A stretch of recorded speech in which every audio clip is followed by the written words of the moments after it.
एक mobile screen में रिया अलीशा को थप्पड़ मारते हुए दिख रही थी। वीडियो को काट छाट कर ऐसा बनाया गया था मानो रिया किसी राह चलते इंसान को बेवजह थप्पड़ मार रही हो। जैसे ही वीडियो बंद हुआ, विहान ने फोन नीचे रखते हुए आर्यन से कहा, अब गिन्नी से हमारे झगड़े के बाद मैं फिर से मिंगल कैफे गया था, ये देखने कि कोई हमारी पिटाई की वीडियो सीसीटीवी से ऑनलाइन लीक ना कर दे। और मुझे सीसीटीवी में रिया की वीडियो मिल गई। आर्यन ने कौतूहल से विहान से कहा, ब्रो, ये वीडियो दिखाकर तू क्या साबित करना चाह रहा है? इस वीडियो से उस कमीनी सिमरन की प्रॉब्लम कैसे सॉल्व होगी? विहान ने मुस्कुराकर आर्यन से कहा, ब्रो, इस वक्त ये वीडियो तेरे लिए बहुत काम की चीज है। इतना कहकर विहान स्विमिंग पूल से बाहर आ गया और आर्यन कौतूहल से उसके पीछे चला गया। वहीं आकाश ओबेरॉय आज डीके के साथ किसी काम से ऑफिस से जल्दी निकल गया था। ऑफिस से निकलते वक्त डीके ने रिया से कहा, रिया, जैसे ही आपका काम कंप्लीट हो आप मुझे मैसेज करके इन्फॉर्म कर देना, मैं आपको लेने के लिए कार भेज दूंगा। रिया ने हामी भरते हुए डीके को बाय बोला। शाम ढलने से पहले रिया ने अपना काम खत्म किया और डीके को मैसेज करके इन्फॉर्म कर दिया। रिया ग्लैम कॉस्मेटिक के नीचे कार का वेट कर रही थी।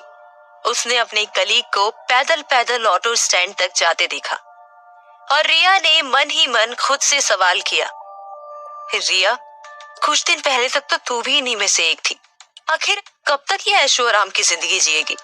आज नहीं तो कल तुझे इन्हीं जैसा होना है। जितना ऊंचा उड़ेगी उतनी ही तेजी से जमीन पर आएगी। वक्त रहते संभल जा। ये सोचकर रिया का दिल डर गया। रिया पैदल पैदल ऑटो स्टैंड की तरफ चली गई और उसने डीके को मैसेज करके इन्फॉर्म कर दिया कि उसे कार की जरूरत नहीं है। ओबेरॉय मेंशन के डाइनिंग हॉल में डिनर के बाद आकाश और डीके डिनर हॉल से चले गए, लेकिन रिया सारी प्लेट्स उठाकर किचन में जाने लगी। तभी मूलचंद ने रिया को रोकते हुए कहा, मैम, आप प्लीज रहने दीजिए, मुझे हेड शेफ से डांट पड़ेगी। मूलचंद बार बार प्लेट ले जाने की जिद पर अड़ा रहा, लेकिन रिया प्लेट उठाकर किचन की तरफ निकल पड़ी। रिया ने चलते चलते मूलचंद से कहा, मैं भी देखती हूँ तुम्हारे हेड शेफ डांटते हुए कैसे लगते हैं, चलो मेरे साथ। मूलचंद डर से कांपते हुए रिया के पीछे पीछे जाने लगा। डिनर प्लेट्स पकड़े हुए रिया किचन में घुसी। रिया के हाथ में प्लेट देखकर कपूरी लाल ने चौंकते हुए कहा, बेटा, आप क्यों लेकर आई हैं ये प्लेट्स? और फिर कपूरी लाल ने मूलचंद को खाली हाथ देखा।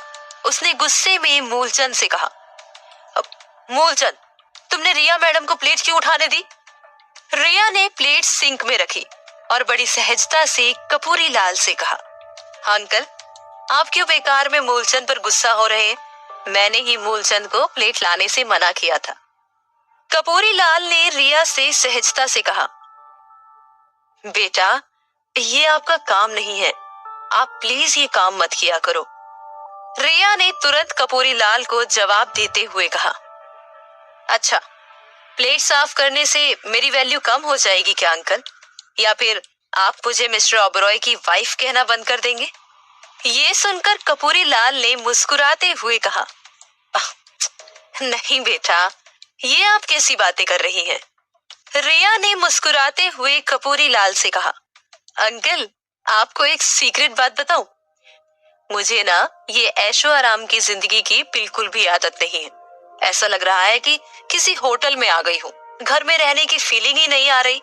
इस बात पर कपूरी लाल और मूलचंद दोनों हंस गए और फिर रिया ने बर्तन धोते हुए कहा, और सच कहूं तो मुझसे चुप नहीं रहा जाता।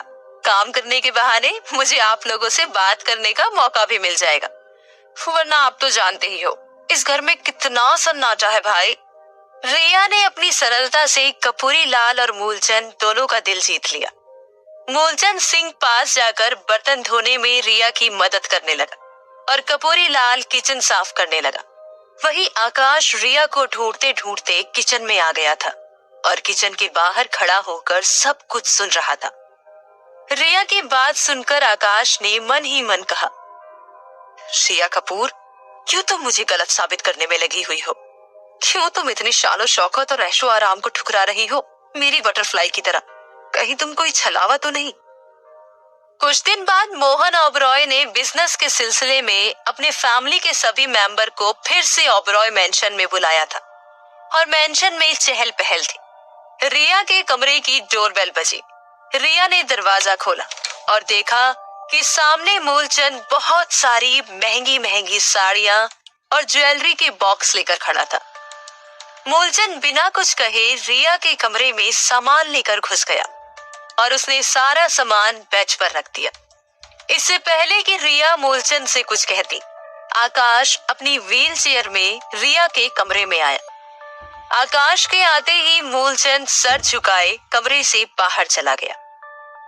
रिया ने बेंच पर साड़ियों को देखा और फिर आकाश से कौतूहल से कहा, मिस्टर ओबरॉय, ये सब किस लिए? आकाश ने रिया से कहा, ये सब तुम्हारे लिए है। कोई अच्छी सी साड़ी पहनकर तैयार हो जाओ, गेस्ट आने वाले होंगे। रिया ने आकाश से असमंजस में कहा, थैंक यू मिस्टर ओबरॉय, लेकिन मैं ये साड़ियां नहीं पहन सकती। आकाश ने कौतूहल से रिया से कहा, क्यों, तुम्हें पसंद नहीं आई? रिया ने साड़ियों को बहुत अच्छे से देखा और मन ही मन कहा, मिस्टर ओबरॉय, इतने दिनों में शायद आपको समझ आ गया है कि ब्लू और ग्रीन मेरे फेवरेट कलर है, इसीलिए आप सारी साड़ियां ब्लू और ग्रीन शेड में ही लाए हो। लेकिन आप क्यों मेरी इतनी केयर कर रहे हो? रिया को चुप देखकर आकाश ने फिर से रिया से कहा, रिया, क्या तुम्हें साड़ियां पसंद नहीं आई? तुम कहो तो और महंगी साड़ियां मंगवा देता हूं मैं। रिया ने मुस्कुराकर साड़ियों पर हाथ फेरा और आकाश से कहा, नहीं नहीं मिस्टर ओबरॉय, साड़ियां बहुत अच्छी है, मेरी पसंद की हैं। और फिर रिया बेड से उठी। उसने आकाश की तरफ पीठ लगाकर मायूसी के साथ कहा, लेकिन मैं ये साड़ियां नहीं पहन सकती मिस्टर ओबरॉय। ये सुनकर आकाश ने मन ही मन कहा, रिया कपूर, मैंने तुम्हारी पसंद का ख्याल रखकर ही साड़ियां ऑर्डर की है, लेकिन मेरा मकसद तुम्हारी पसंद जानना बिल्कुल भी नहीं है। मैं जानना चाहता हूँ कि क्यों तुम ओबरॉय की शान और शौकत को ठुकरा रही हो। और फिर आकाश ने गुस्से में रिया से कहा, तो ठीक है, मैं ये साड़ियां जला रहा हूँ। अगर तुम ये साड़ी नहीं पहन सकती तो इन्हें कोई और भी नहीं पहन सकता। इतना कहकर आकाश ने लाइटर जलाया ही था कि रिया ने आकाश के हाथ से लाइटर छीन लिया और कहा, मिस्टर ओबरॉय, आप मुझे ओबरॉय फैमिली की इज्जत खोने के डर से घर लेकर आए हैं, वरना आपके लिए मैं सिर्फ एक असिस्टेंट हूँ। मुझे तो ये भी मालूम नहीं है कि मैं कब तक इस घर में हूँ, इसलिए मुझे ऐशो आराम की आदत नहीं डालनी। ये सुनकर आकाश ने मन ही मन कहा, रिया, तुम्हारी इस बात का मैं क्या मतलब समझूं? तुम्हें ऐशो आराम की जिंदगी खोने का डर है और तुम चाहती हो कि मैं तुम्हें बीवी की तरह एक्सेप्ट कर लूं, या तुम्हें सच में ऐशो आराम की जिंदगी से कोई लेना देना नहीं है? खैर, सच जो भी हो, मैं जल्द ही पता लगा लूंगा। और फिर आकाश ने रिया से कहा, रिया कपूर, तुम आकाश ओबरॉय के असिस्टेंट हो, इतना ऐशो आराम तो तुम डिजर्व करती ही हो। और रही बात इस घर में रहने की, जब तक तुम अपनी पढ़ाई पूरी नहीं कर लेती तब तक तुम इसी घर में रहोगे। अब जल्दी से तैयार होकर नीचे आ जाओ। इतना कहकर आकाश कमरे से चला गया। रिया जानती थी कि आकाश को नाराज करके वो अपनी ही मुश्किलें बढ़ाएगी, इसलिए रिया ने ना चाहते हुए भी आकाश की दी साड़ियों में से ब्राइट ग्रीन कलर की साड़ी पहन ली और फैमिली गैदरिंग के लिए तैयार हो गई। ओबरॉय मेंशन के ग्राउंड फ्लोर में ओबरॉय फैमिली के सभी मेंबर आए थे। सभी सिटिंग रूम में साथ बैठकर स्नैक्स एंजॉय कर रहे थे। तभी लिफ्ट से रिया आकाश को लेकर नीचे ग्राउंड फ्लोर में आई। रिया और आकाश दोनों ने ही ब्राइट ग्रीन कलर की मैचिंग ड्रेस पहनी हुई थी और दोनों बहुत जच रहे थे। रिया आकाश को सबसे पहले मोहन ओबरॉय के पास लेकर गई। मोहन ओबरॉय एक सोफे पर पैर फैलाकर चिल कर रहा था। रिया ने मोहन ओबरॉय को प्रणाम किया और मोहन कपूर ने रिया को आशीर्वाद दिया। और फिर आकाश और मोहन ओबरॉय दोनों आपस में गले मिले। आकाश और मोहन ओबरॉय को देखकर अंकिता ने प्रेम से कहा, देख रहे हो आकाश कैसे बंदर के बच्चे की तरह मोहन ओबरॉय के सीने से चिपका है।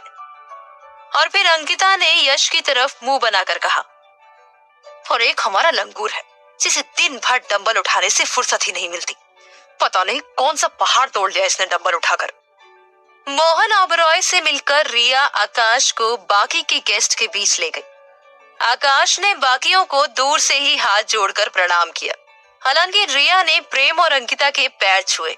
रिया ने देखा कि आज शालिनी बुआ के साथ कोई और भी आया था।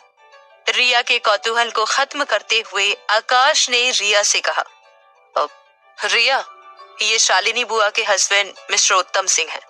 उत्तम सिंह टैक्स डिपार्टमेंट के ईमानदार ऑफिसर में से एक था, जिसे अपनी ईमानदारी और सरल जीवन शैली का बहुत फख्र था।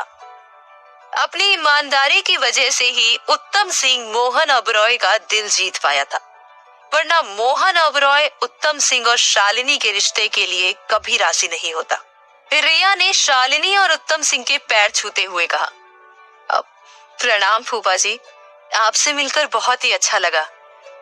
उत्तम सिंह ने रिया को आशीर्वाद दिया और कहा, मुझे भी आपसे मिलकर बहुत अच्छा लगा रिया। अंकिता ने उत्तम को उपहास की नजरों से देखकर प्रेम से कहा, सुना है आज मोहन ओबरॉय ने बिजनेस मीटिंग के लिए बुलाया है। ये शालिनी और उत्तम क्यों मुंह उठाकर चले आए? कहीं पैसे की चमक देखकर इनका दिमाग खराब तो नहीं हो गया? वही उत्तम ने रिया से कहा, रिया, मैं पिछली बार नहीं आ पाया था तो सोचा इस बार तुमसे मिल लूं। रिया ने मुस्कुराकर उत्तम और शालिनी से कहा, थैंक यू फूफा जी बुआ जी हमारे यहाँ आने के लिए। और फिर उत्तम सिंह ने रिया को एक रुद्राक्ष भेंट करते हुए कहा, रिया बेटा, ये हमारी तरफ से एक छोटी सी भेंट है। ये रुद्राक्ष तुम्हें शीतल और पवित्र बनाएगा। रिया ने रुद्राक्ष ले लिया और इससे पहले कि रिया उत्तम सिंह को कुछ कहती, उसे अंकिता और प्रेम की दबी हंसी सुनाई दी। रिया को समझ आ गया कि वे दोनों उत्तम की दी गई भेंट का मजाक बना रहे थे। रिया ने उत्तम से कहा, फूफा जी, आपकी ये भेंट मेरे लिए अब तक की सबसे ज्यादा कीमती और खास है। ये सुनकर अंकिता और प्रेम की हंसी ठिठोली बंद हो गई। मोहन कपूर ने रिया से कहा, बहुत बढ़िया बेटा, तुझे इंसान की और चीजों की दोनों की परख करना बहुत अच्छे से आता है। बहुत आगे लेकर जाएगी तू ओबरॉय के बिजनेस को। मोहन की बात पर रिया मुस्कुरा दी। तभी अचानक से आर्यन ने रिया को देखकर तालियां बजाना शुरू कर दिया। घर में आर्यन को देखकर रिया की मुस्कान गायब हो गई। आखिर ऐसा क्या करने वाला था आर्यन? क्या आकाश रिया को आर्यन के जाल में फंसने से बचा पाएगा? क्या रिया खुद के लिए स्टैंड ले पाएगी? जानने के लिए सुनते रहिए बंदनी।